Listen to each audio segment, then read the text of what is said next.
Cal State Fullerton with the latest news, views, and info to go. I'm Christina Rasband. I'm Sarah Fenton. And I'm Jen Moynihan. Today we will start by discussing some hot topics, including First Amendment rights for sororities, earthquake risks in California, and the price for one celebrity's speech here on campus. Beyond our discussion, we have reports on current CSUF events, including updates on the business plan competition, Congressman Royce's annual women's conference, and more. And finally, we conclude with some local and national news. On Disneyland's 60th anniversary celebration, the president's immigration program now on hold, tensions in Ferguson, and more. But first, we'll begin with our segment called Hot Topics, where we'll discuss the top trending topics of the week. The Foundation for Individual Rights in Education, a Philadelphia nonprofit that advocates for First Amendment rights on college campuses, released its 4th annual list of the top 10 campuses in the United States to practice free speech. Cal State Fullerton made the cut, and the sanctions imposed on Cal State Fullerton's chapter of Alpha Delta Pi after throwing a Taco Tuesday event during August landed the university on the list. Most party attendees wore outfits that suggested Latino affiliation. Cal State Fullerton released a statement saying the university disagrees with the assessment. What do you think? Were the First Amendment rights for Alpha Delta Pi violated? I understand First Amendment rights and the need to protect them, but in this instance, I don't think that it was a First Amendment right that needed to be protected. The kids were dressing up in gang-related attire for a Taco Tuesday event, and they were offensive towards other students of the Latino community, so I don't think that calling it a First Amendment right issue is appropriate. Yeah, even if it is or isn't a First Amendment issue, sororities and fraternities are looked up to on campus, and they have certain morals and stuff that they try to withhold, and the fact that they do something like this that kind of upsets like different people, it's just not something I don't think they should do, even if it doesn't affect have the First Amendment impact. Yeah, I see that. I think that the First Amendment, it protects our speech, but they were also doing a form of expression too. So I don't know. I don't know if you would really call it a speech issue, you know? So I'm a little mixed about the whole situation. According to the U.S. Geological Survey, the chance of a magnitude 8.0 earthquake in California in the next 3 decades has risen from 5% to 7%. Scientists say the reason for this is due to new research on how earthquakes work. Updated reports on recent California earthquakes prove that they are not confined to separate faults, like what was previously assumed. Earthquakes even have the ability to jump from one fault to another. The result could be multiple faults rupturing in a simultaneous megaquake. One particular fault ripe for a massive earthquake is the southern San Andreas located in the Mojave Desert. The section of the fault has a 19% chance of having a 6.7 or larger earthquake in the next 30 years. Should the state of California increase disaster relief funds based on the new earthquake risk released in the study? We were talking about this a little bit earlier, and I was saying personally, when an earthquake comes, it's kind of fun. Because it never really happens, and it's like, oh, an earthquake, cool. We don't have disasters here. No. Most of the time. No, it's just a little shake, right? But as you were telling us about the La Habra quake that happened, you know, that scared you and your family like crazy, right? Yeah, I mean, we were the epicenter for the La Habra earthquake that happened less than a year ago. Yeah. And we had a earthquake before, a little one. It was a 3-point something, a precursor, and then it was a mid-5 that hit afterwards, and it just trashed our house. Everything fell off the walls. We have cracks in the walls at our house. It was scary for all of us. We didn't know, and we had a bunch of aftershocks afterwards. But the thing is that there's a wall that's right down the street from our house that is owned by the city that still hasn't been fixed. All the bricks fell off of it. The bricks actually that fell off were laying there for a few months until someone actually came by and cleaned it off, and now it's just a wall, like a shorter wall, but they still haven't rebuilt it. So I don't know if funds are coming to help build it back up, and I know there are other places in the city that still haven't been built back up again, but we're still suffering from that earthquake. So imagine if a bigger one hits. Yeah. Yeah. It's crazy. Well, I think it's probably up to the city of La Habra, right? Yeah. To fix the damage there. But in the case of like a bigger disaster, like hitting an entire section of the coastline in California because of the San Andreas fault, I think definitely we should have more money in a disaster relief fund to prepare it. But at the same time, it depends on where it's coming from and how it's going to be used when we don't have a disaster. Yeah. Like, to cite, television recently. I don't know if you guys watch House of Cards, but I'm obsessed. Netflix original? I know, yeah.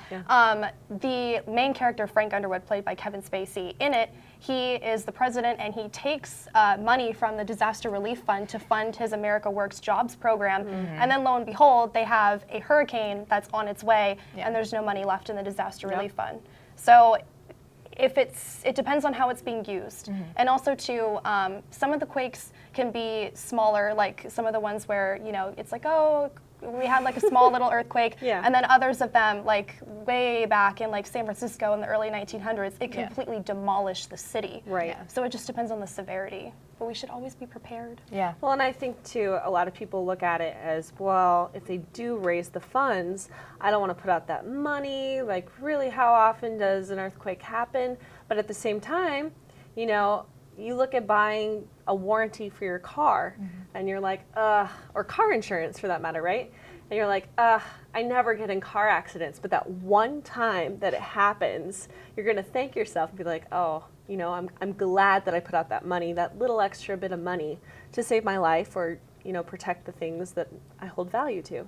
So I think it might be a good and beneficial thing for us to raise the funds. Yeah, it only takes one disaster to happen, so we should start now when nothing's going on, and hopefully we can build up by the time anything happens. Yep. Yeah. How much did it cost Cal State Fullerton to host Magic Johnson as a guest speaker at the school gymnasium? $90,000. According to the OC Register, the entire event is said to have cost approximately $104,000. Although his speech was intended to motivate attendees to follow their dreams, it stirred up commotion among students about how tuition fees are being spent. Universities are known to pay large amounts of money for high-profile speakers. Do you think it's reasonable to pay such amounts to host guest speakers, or should the money be spent on something else? Absolutely not. I think for our school to come out and say, okay, well, here's what, 104, it ended up being 104,000 for a name. I mean, he has a name and he has a following. Like, where is this money coming from? I know you said that it's partially from ASI, from the fees that they take from us, right? What else? It was 90,000 went to him. Overall, it was 104. 70,000 of it came from ASI, and it came out of the mandatory fees that we all pay as part of tuition. And then 40,000 of it came from the Mahalo College of Business. And then there was another like 8,000 or so from tickets from people who were alumni or outsiders, because obviously students got in for free. And this is all according to the OC Register, but still, like you were saying, that's quite a bit.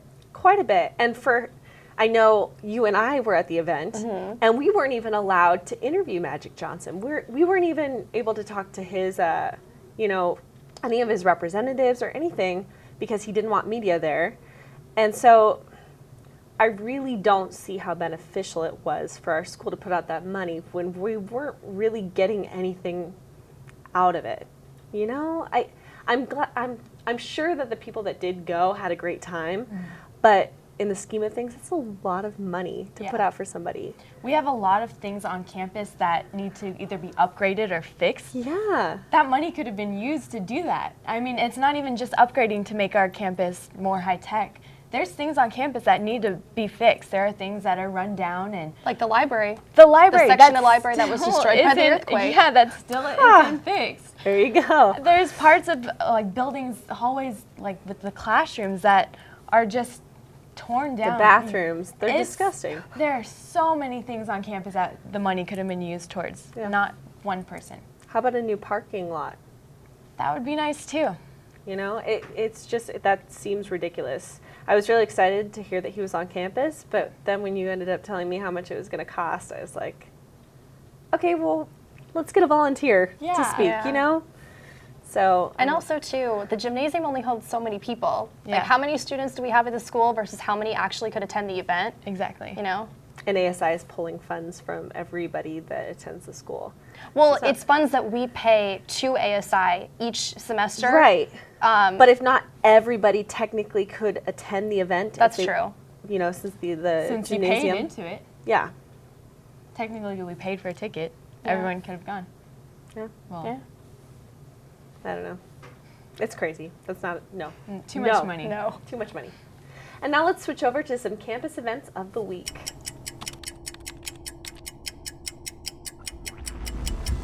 In the world of entrepreneurship, the CSU Fullerton Business Plan Competition semifinals kicks off this Friday. Brian Brandy has the story. I'm here in Mayhill Hall, where this Friday, March the 20th, in the room right next to me, the CSU Fullerton 2015 Business Plan Semifinals competition will occur.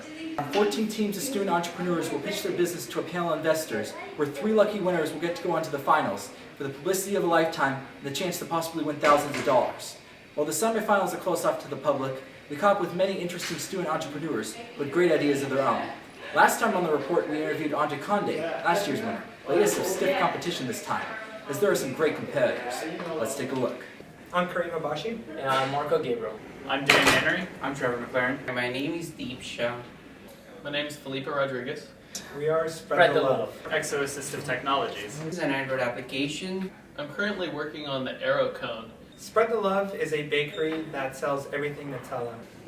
We're a producer and designer of an exoskeleton. It's an application which connects the suppliers to the demanders. It's an arrow-shaped sports cone designed to guide athletes in the correct direction when they're going through athletic drills. We wanted to enter it so we have some sort of pathway to follow, but at the same time, we love the competitive atmosphere, and we really, we're in it to win it. I hope to achieve possibly funding for my idea, in addition to support from mentors and investors. It doesn't matter how crazy or how impossible it may seem, accept those challenges and just don't give up if you approach one roadblock. Always find alternate route to make your goals achievable. It's an ever-changing process. It's not an easy process going through a startup. The process is grueling at times, but in the end, it's worth it. So which of these amazing teams will get to go on to the CSU Fullerton Business Plan Finals for the chance to win the publicity of a lifetime and thousands of dollars? Join us Tuesday, April 7th at 1 p.m. at TSU Pavilion A to find out.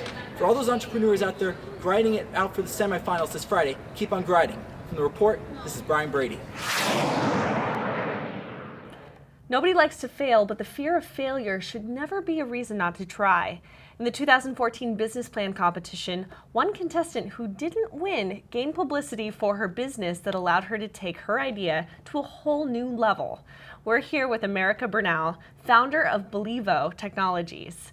So America, tell us about yourself and what happened last year in the competition. Well, thank you for having me, Christina. So last year, I like that you mentioned the fear of failure. I believe the fear of failure is something that stops a lot of people from actually acting upon their ideas. Now, I participated last year in the business plan competition last spring, and I had that same fear in me as I was going through the competition, and I knew that I had a lot of pretty heavy competition. So I always knew that I had great ideas, and when I would talk to people about my ideas, I would get really positive feedback on them. So I decided to take a chance, and when I did, going through the competition, I had to do a lot of research. What our technology deals with is basically sound technology. And we were doing a lot of research. We were figuring it out all ourselves, my team and I. And we had a lot of mentorship behind it, thanks to CSUF Center for Entrepreneurship. So we took a chance and we participated. And as you said, even though we didn't win, we ranked really high in the competition. That gave us the opportunity to still obtain a scholarship of $1,500. Very nice. Well, can you tell us a little bit about your business and its mission? So my business, it's Believo Technologies, and our mission is set out to allow people to live life to the fullest. So when I say that, we have found that over 92.4% of formerly incorporated cities all throughout the state of California have noise ordinances in place. Now, what a noise ordinance does is it prevents people from producing loud music within their backyards. So to solve this problem, we basically thought of ways of how we can combat this issue and allow people to have a good time in their backyard, no matter the time of day. So in researching what we're doing further, we came out with a device that has the capability of secluding sound to one area through the use of active noise cancellation. So as opposed to passive cancellation, we're actually manipulating frequencies in a way that allows us to contain sound within an area. So if you want to think about it, it's like creating a bubble over a backyard to contain sound. So the external environment would be able to hear the sound, but it's reduced in certain percentages.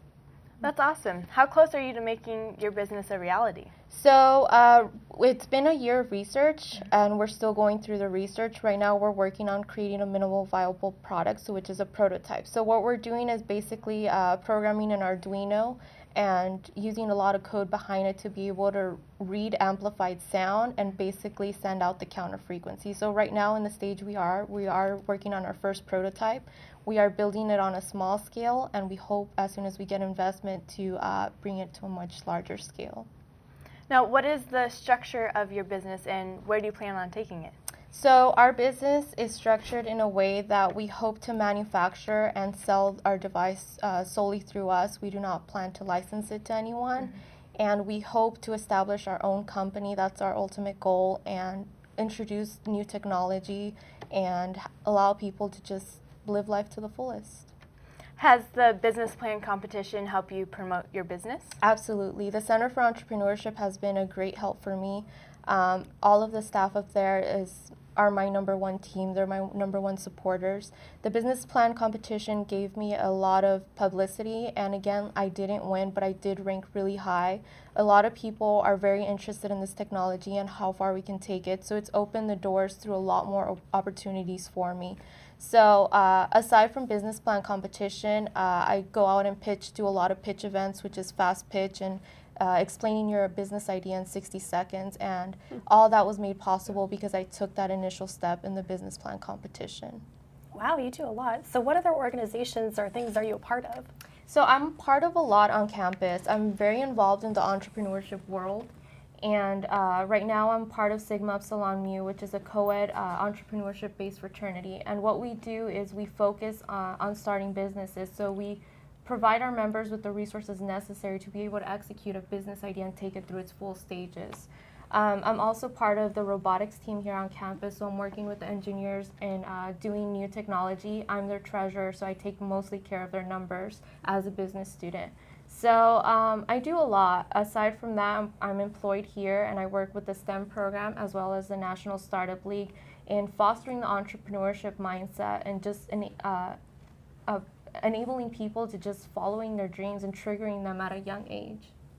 And so do you have any other advice for other students looking to get into something like what you're doing? Absolutely. So what I like to say is that I hope people just eliminate that fear that everyone has in them. And I always say that you should always follow your heart and intuition because they already know what you truly want to become.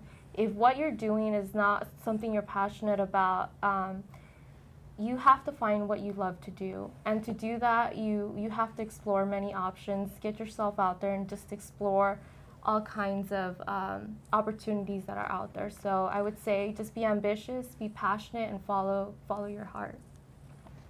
For more information about this year's business plan competition, visit the CSU Fullerton Business Plan Competition blog at bizblogs.fullerton.edu.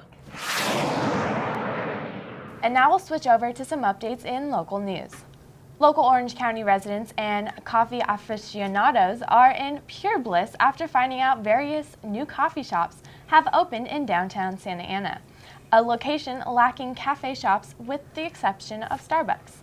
3 specialty coffee bars, Hopper and Burr, Portola Coffee Lab, and Paninoteca Maggio have all been opened in the historic Civic Center area. To kick off Disneyland's 60th anniversary this July, the 2 theme parks will be open for visitors for 24 hours, beginning 6 a.m. on May 22nd. That same day, Disney will unveil 3 new attractions: Paint the Night, a nighttime parade at Disneyland inspired by the old-school Main Street Electrical Parade; Disneyland Forever, the park's latest fireworks show, and a new light and water show at California Adventure World of Color celebrate.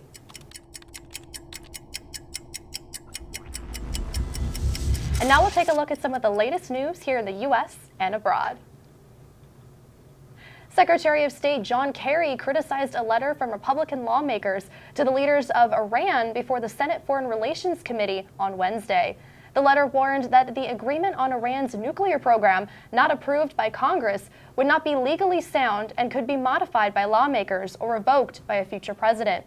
Senator Bob Corker, Republican of Tennessee, and the chairman of the Foreign Relations Committee, highlighted the White House's refusal to seek a congressional vote on the agreement.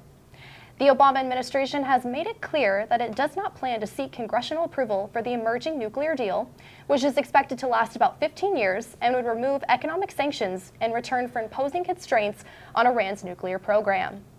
The struggle for immigrants hoping to become American citizens continues. A U.S. District Court judge in Texas filed a preliminary injunction in early February. What does this mean? The injunction has temporarily frozen President Obama's immigration plan, which was set in motion last November. The injunction also affects various programs scheduled to go into effect this year, including an expansion of the Deferred Action for Childhood Arrivals and Deferred Action for Parents of Americans and Lawful Permanent Residents. However, the mandate does not affect applicants of ongoing DACA program, only those applying to the expansion. Several police, court, and city officials in Ferguson, Missouri have resigned or been fired in the wake of a Department of Justice report released March 4th, which exposed a culture of racism in those organizations. The report determined that Ferguson's law enforcement practices violate state and federal laws and undermine community trust. The report also concluded that city officials have consistently set maximizing revenue as the priority for Ferguson's law enforcement activity at the expense of public safety. Among those who have resigned are City Manager John Shaw, Municipal Judge Ronald Brockmeyer, and Ferguson Police Chief Thomas Jackson. Well, that's all we have on this edition of The Report. Join us next time for more up-to-date news, views, and info to go. Thank you. I'm Christina Rasband. I'm Sarah Fenton. And I'm Jen Moynihan. Stay fresh, Fullerton.